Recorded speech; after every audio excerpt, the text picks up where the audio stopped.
அனைவருக்கும் வணக்கம். என் பெயர் சாதிமுஸ்தி. நான் பாண்டியாம்பலம் ஊராட்சி ஒன்றிய துவக்கப்பள்ளியில் 3ஆம் வகுப்பு படிக்கிறேன். நான் கதை சொல்ல வந்துள்ளேன். ஒரு ஊரில் ஒரு மரம் வாழ்ந்து கொண்டு இருந்தது. அப்போது அங்கு தூக்குநாங்குருவி வந்தது. அங்குள்ள மரத்தில் அமர்ந்து ஓய்வெடுத்த பின் உணவு தேடி சென்றது. திரும்பும்போது மழையும் காற்றும் அடித்தது. மரம் கீழே விழுந்தது.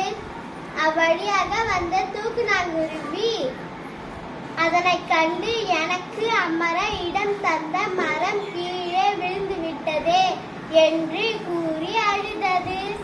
மரம் திரும்பியும் வளர ஆரம்பித்தது. அதில் தூக்குநாங்குருவி வீடு கட்டி வாழ தொடங்கியது.